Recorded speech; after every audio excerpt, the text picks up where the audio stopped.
2012ರಲ್ಲಿ December 16ರಲ್ಲಿ ದೆಹಲಿಯಲ್ಲಿ ಒಂದು ಘಟನೆ ಆಗಿತ್ತು. ನಿರ್ಭಯಾ ಪ್ರಕರಣ ಅಂತ ಹೇಳ್ತಾರೆ. ಅಂದರೆ ಒಬ್ಬ ಯುವತಿಯನ್ನು ಅತ್ಯಾಚಾರ ಮಾಡಲಾಗಿತ್ತು. ಯುವತಿಯನ್ನು ಬಸ್ಸಿನೊಳಗೆ ಕರೆದುಕೊಂಡು ಹೋಗಿ ಆ ಬಸ್ಸು ಚಲನೆ ಇದ್ದಂಥ ಸಂದರ್ಭದಲ್ಲಿ ಅತ್ಯಾಚಾರವನ್ನು ಮಾಡಲಾಗಿತ್ತು ಮತ್ತು ಆಕೆಯ ಜೊತೆಗಿದ್ದಂಥ ಯುವಕನ ಮೇಲೆ ಹಲ್ಲೆಯನ್ನು ನಡೆಸಲಾಗಿತ್ತು.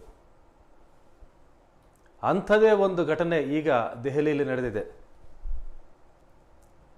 ದೆಹಲಿಯಲ್ಲಿ ನಿಂತಿದ್ದ ಸ್ಲೀಪರ್ ಬಸ್ನೊಳಗೆ ಮಹಿಳೆಯ ಮೇಲೆ ಸಾಮೂಹಿಕ ಅತ್ಯಾಚಾರ ನಡೆದಿದೆ. ಪ್ರಕರಣದ ಆರೋಪಿಗಳಾದ ಚಾಲಕ ಮತ್ತು ಕಂಡಕ್ಟರನ್ನು ಬಂಧಿಸಲಾಗಿದೆ. ಇಬ್ಬರು ಪುರುಷರು ಬಸ್ನೊಳಗೆ ತನ್ನ ಮೇಲೆ ಅತ್ಯಾಚಾರ ಎಸಗಿದ್ದಾರೆ ಅಂತ ಮಹಿಳೆ ಆರೋಪಿಸಿದ್ದಾರೆ. ದೆಹಲಿಯ ರಾಣಿಬಾಗ್ ಪ್ರದೇಶದಲ್ಲಿ ಈ ಘಟನೆಯಾಗಿದೆ. ಪೀತಂಪುರದ ಕೊಳಗೇರಿ ಕ್ಲಸ್ಟರ್ ನಿವಾಸಿಯಾಗಿರ್ತಕ್ಕಂಥ ಮಹಿಳೆ ಮಂಗಲ್ಪುರಿ ಕಾರ್ಖಾನೆಯಲ್ಲಿ ಉದ್ಯೋಗಿಯಾಗಿದ್ದರು. ಅಪರಾಧಕ್ಕೆ ಬಳಸಲಾದೆ ಅಂತ ಹೇಳ್ತಕ್ಕಂಥ ವಾಹನವನ್ನು ವಶಪಡಿಸ್ಕೊಂಡಿದ್ದೀವಿ ಅಂತೇಳಿ ದೆಹಲಿ ಪೊಲೀಸರು ಹೇಳ್ತಾ ಇದ್ದಾರೆ. ತನಿಖೆ ನಡೆದಿದೆ.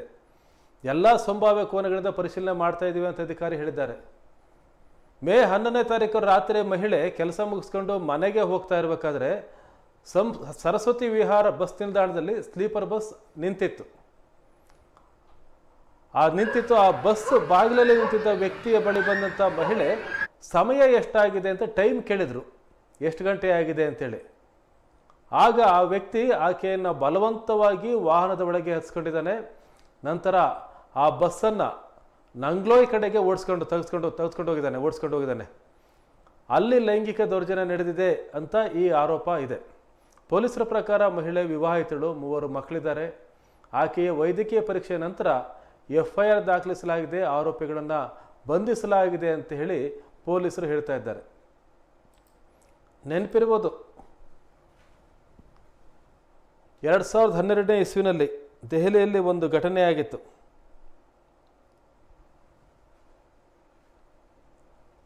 ಆ ಘಟನೆ ಇಡೀ ಭಾರತದ ನ್ಯಾಯಾಂಗ ವ್ಯವಸ್ಥೆಯನ್ನೇ ಬದಲಿಸ್ತು. ನಿರ್ಭಯಾ ಪ್ರಕರಣ ಅಂತಲೇ ಹೇಳ್ತಾರೆ. ಇಡೀ ದೇಶ ಬೆಚ್ಚಿಬಿದ್ದಿತ್ತು.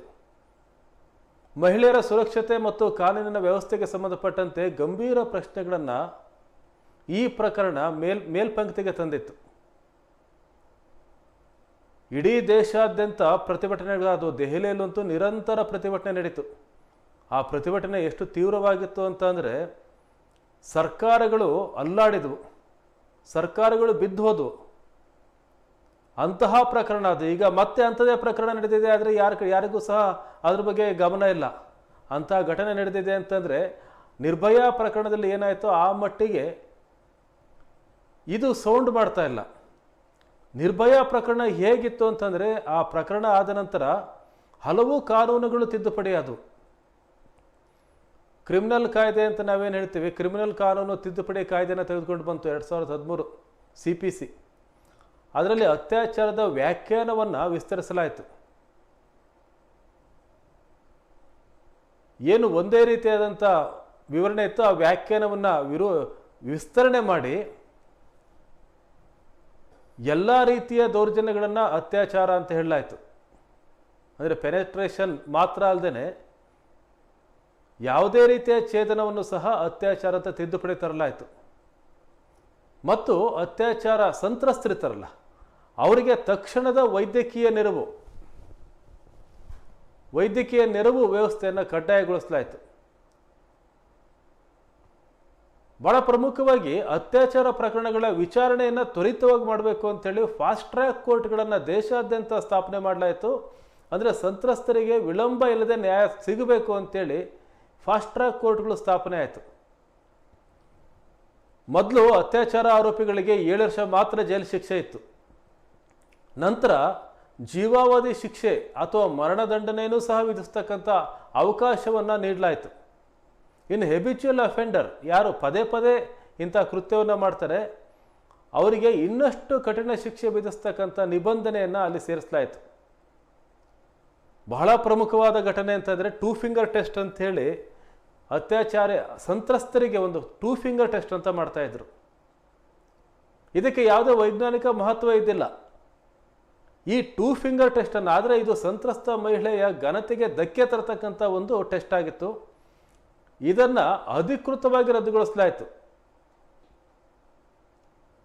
ಆಮೇಲೆ ಲೈಂಗಿಕ ದೌರ್ಜನ್ಯ ಅಂದ್ರೇನು ಅನ್ನೋದಕ್ಕೆ ಇನ್ನಷ್ಟು ವಿವರಣೆ ಕೊಡಲಾಯಿತು. ಲೈಂಗಿಕ ಕಿರುಕುಳ, ಬಟ್ಟೆ ಎಳೆಯೋದು, ಹಿಂಬಾಲಿಸೋದು, ಇಷ್ಟ ಇಲ್ಲದೇ ಇದ್ದರೂ ಮಹಿಳೆಯ ಫೋಟೋ ಮತ್ತು ವಿಡಿಯೋವನ್ನು ತೆಗೆತಕ್ಕಂಥದ್ದು, ಈ ಕೃತ್ಯಗಳು ಸಹ ಶಿಕ್ಷಾರ್ಹ ಅಪರಾಧ ಅಂತೇಳಿ ಪರಿಗಣಿಸಲಾಯಿತು. ಇವೆಲ್ಲವೂ ಸಹ 2012ರಲ್ಲಿ ನಿರ್ಭಯ ಪ್ರಕರಣ ಏನಾಯಿತು, ಅದಾದ ನಂತರ ನ್ಯಾಯಾಂಗ ವ್ಯವಸ್ಥೆಯಲ್ಲಿ ಆದಂಥ ಬದಲಾವಣೆಗಳು. ಬಾಲಾಪರಾಧ ನ್ಯಾಯ ಏನಿದೆ, ಬಾಲಾಪರಾಧಿ ಅಂತ ಯಾರನ್ನು ಪರಿಗಣಿಸ್ತಾ ಇದ್ರೋ ಅದು ಸಂಪೂರ್ಣ ಬದಲಾಯಿತು ಅಂತಲೇ ಹೇಳ್ಬೋದು. ಯಾಕಂದರೆ ಈ ನಿರ್ಭಯ ಪ್ರಕರಣದಲ್ಲಿ ಒಬ್ಬ ಆರೋಪಿ ಏನಿದ್ದ ಆತ ಅಪ್ರಾಪ್ತ ಅಂತ ಹೇಳ್ತಾ ಇದ್ರು, ಅಂದರೆ 18 ವರ್ಷಕ್ಕಿಂತ ಒಳಗಿನವನು. ಹಾಗಾಗಿ ಈತ ಈ ಜೈಲಿಗೆ ಹೋಗಿ ಕೆಲವೇ ತಿಂಗಳಲ್ಲಿ ಬಿಡುಗಡೆ ಆದ. ಇದು ಜನರ ಆಕ್ರೋಶಕ್ಕೆ ಕಾರಣ ಆಯಿತು.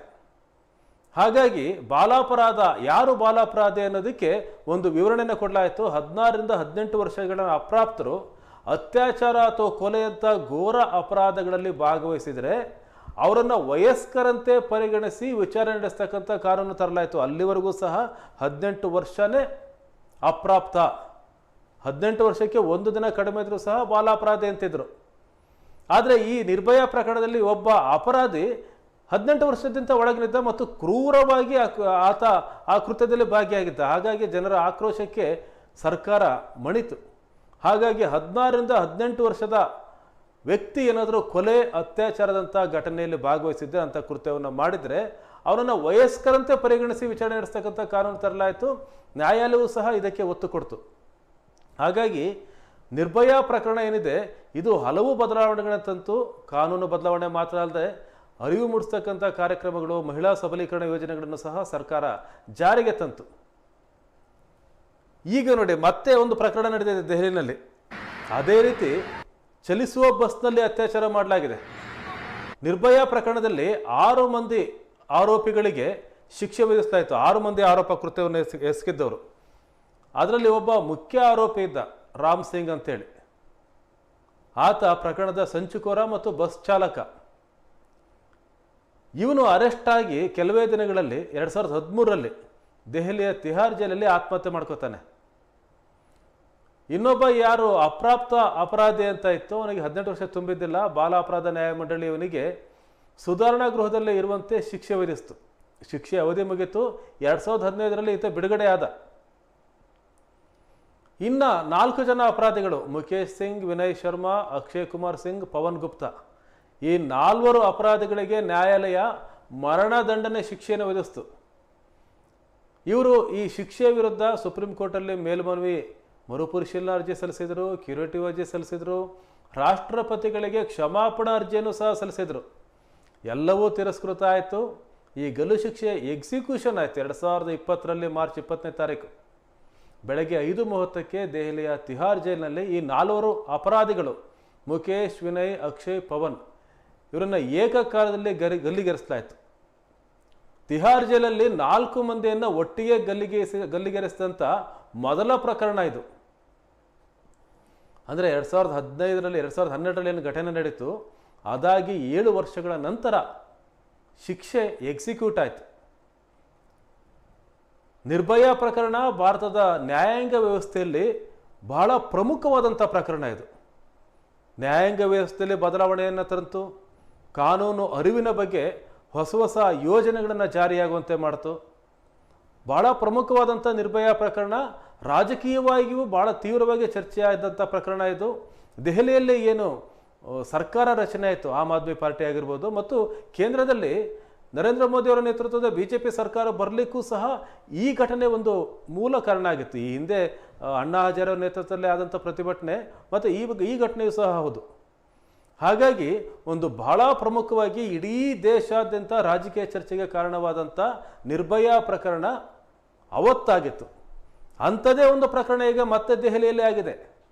ಒಬ್ಬ ಮಹಿಳೆ, ಒಂದು ಬಸ್ಸು, 2 ಆರೋಪಿಗಳು. ಇದ್ರ ಬಗ್ಗೆ ಚರ್ಚೆ ನಡೀತಾ ಇಲ್ಲ. ಯಾರು ತಪ್ಪಿತಸ್ಥರು? ಅವಾಗ ಯಾರ್ಯಾರನ್ನು ಹೊಣೆ ಮಾಡಲಾಯಿತು? ಸರ್ಕಾರವನ್ನು ಹೊಣೆ ಮಾಡಲಾಯಿತು, ಆಡಳಿತವನ್ನು ಹೊಣೆ ಮಾಡಲಾಯಿತು, ಪೊಲೀಸರನ್ನು ಹೊಣೆ ಮಾಡಲಾಯಿತು. ಇಂತಹ ಎಲ್ಲ ಹೊಣೆಗಳನ್ನು ಮಾಡಿ ಪ್ರತಿಭಟನೆಯನ್ನು ಮಾಡಲಾಯಿತು. ಅಂಥದ್ದೇ ಪ್ರಕರಣ ಮತ್ತೆ ದೆಹಲಿಯಲ್ಲಿ ಆಗಿದೆ. ಆದಷ್ಟು ಬೇಗ ಆ ಮಹಿಳೆಗೆ ನ್ಯಾಯ ಸಿಗಲಿ, ಆ ಮಹಿಳೆಯ ಕುಟುಂಬಕ್ಕೆ ನ್ಯಾಯ ಸಿಗಲಿ. ನಿರ್ಭಯ ಪ್ರಕರಣವನ್ನು ದೇಶ ಯಾವತ್ತೂ ಮರಿಬಾರ್ದು ಮತ್ತು ಇಂತಹ ಘಟನೆಯನ್ನು ಯಾವತ್ತೂ ಖಂಡಿಸ್ತೇ ಇರಬಾರ್ದು ಅಂತಕ್ಕಂಥ ಪಾಠವನ್ನು ಕಲಿಸಿದಂಥ ನಿರ್ಭಯ ಪ್ರಕರಣ ಮತ್ತೊಂದು ಅಂಥದ್ದೇ ಪ್ರಕರಣ ಆಗಿದೆ. ಆದಷ್ಟು ಬೇಗ ನ್ಯಾಯ ಸಿಗಲಿ ಅನ್ನೋದು ಎಲ್ಲರ ಆಶಯ ಆಗಿದೆ.